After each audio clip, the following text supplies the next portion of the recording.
নমস্কার বন্ধুরা, কেমন আছেন আপনারা? আশা করি মঙ্গলময় ঈশ্বরের কৃপায় সবাই ভালো আছেন। টিআরওয়াই চ্যানেলে আপনাদের সবাইকে স্বাগত জানাই। আজকের আমি পৈলান মন্দির বা স্বামী নারায়ণ মন্দিরের গল্প নিয়ে চলে এসেছি। পৈলান মন্দিরে আমরা কম বেশি সবাই গেছি, আবার কারো কারো যাওয়া হয়নি, তবে এই মন্দিরে যাওয়ার প্রবল ইচ্ছা আছে। এই পৈলান মন্দির বা স্বামী নারায়ণ মন্দির সম্বন্ধে কম বেশি সবাই জানি, কিন্তু অনেকেই জানি না কে এই স্বামী নারায়ণ। এনার সম্বন্ধে অনেকের খুব কম জানা আছে।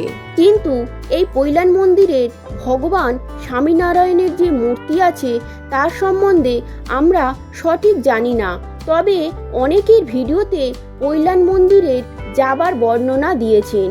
কিন্তু এই মন্দিরের আসল ভগবান স্বামীনারায়ণ কে এবং তার জীবন কাহিনী সম্বন্ধে তেমন কিছু পাওয়া যায়নি।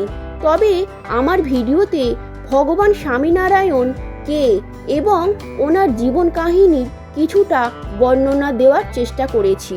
এই পৈলান মন্দির বা স্বামীনারায়ণ মন্দির কলকাতার কোথায় অবস্থিত, কিভাবে যাবেন এই মন্দিরে, বা কে এই ভগবান স্বামীনারায়ণ এবং স্বামীনারায়ণের জীবনী কাহিনী আজকের আমার ভিডিওতে আছে।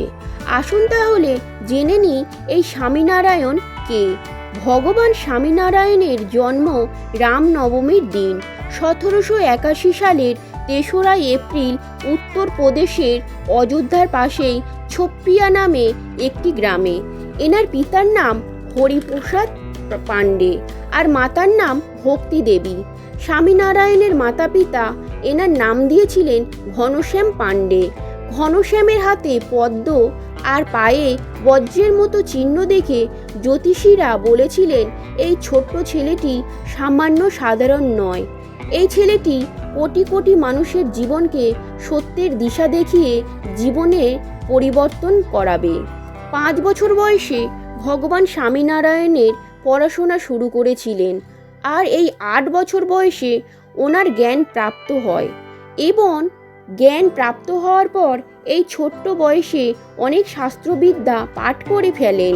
কিছুদিন পর স্বামীনারায়ণ ঘর ছেড়ে গুজরাটে সারা জীবনের মতো বসবাস করতেন।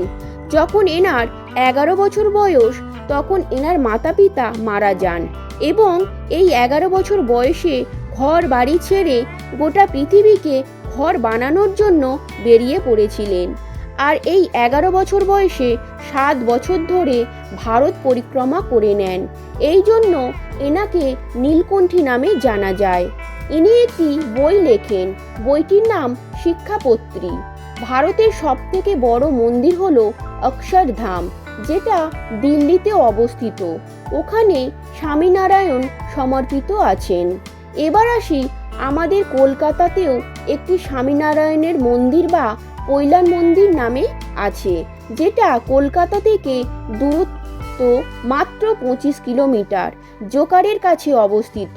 স্বামীনারায়ণ মন্দির, যেটা পৈলান মন্দির নামেও পরিচিত, যা অপূর্ব নির্মাণ আপনাকে মনোমুগ্ধ করবেই করবে। উইকেন্ডে একদিনে ঘোরার জন্য একটি ভীষণ সুন্দর জায়গা, মনোমুগ্ধকর পরিবেশ। ডায়মন্ড হাবড়া জেলার এই মন্দিরটি অবস্থিত। এই মন্দিরের ওয়ালে চারিধারে নিখুঁতভাবে নানা দেবদেবী ও মহাপুরুষদের মূর্তি খোদাই করা আছে। এই মন্দির খোলা থাকে সকাল 7:30 থেকে দুপুর 12টা পর্যন্ত, আবার বিকেল 4টে থেকে রাত্রি 8টা পর্যন্ত। এখানে 2 চাকা, 4 চাকা, ছোট বড় বাস গাড়ি পার্কিংয়ের সুব্যবস্থা আছে। পাশেই সুন্দর একটি ওয়াশরুম আছে। এই মন্দিরে ঢোকার জন্য কোনো প্রবেশ মূল্য নেই, তবে পার্সোনাল গাড়ি রাখার জন্য অত্যন্ত কম, 20 টাকা, 30 টাকা, 50 টাকার মধ্যে। এই পৈলান মন্দিরে যাবেন কিভাবে? আসুন তাহলে এটাও জানা যাক। রায়চক থেকে 212 নম্বর বাস, বাবুঘাট থেকে 283 নম্বর বাস, রায়পুর থেকে বাস, হাওড়া থেকে আমতলা সিটিএস বাস, শিয়ালদাহ থেকে 235 নম্বর বাস, ধর্মতলা থেকে ডায়মন্ড হাবড়ার এবং নামখানা বাস, ভাড়া মাত্র 20 টাকা। তবে বাসে উঠে পৈলান মন্দির বললে একেবারে পৈলান মন্দিরের সামনে নামিয়ে দেবে। এই মন্দিরে রয়েছে চিলড্রেন পার্ক। এই মন্দিরটা দেখে মনে হবে রাজস্থানের কোনো মন্দিরে এসে পড়েছি। এই মন্দিরে দুপুরে লাঞ্চের ব্যবস্থা আছে। এর সাথে নানা রকমের খাদ্যদ্রব্য পাওয়া যায়। তবে সব রকম খাবারের মধ্যে রয়েছে রাজস্থানি থালাটা। রাজস্থানি থালাটা অসম্ভব সুন্দর খাবার। এই মন্দিরটা অসম্ভব সুন্দর মন্দির।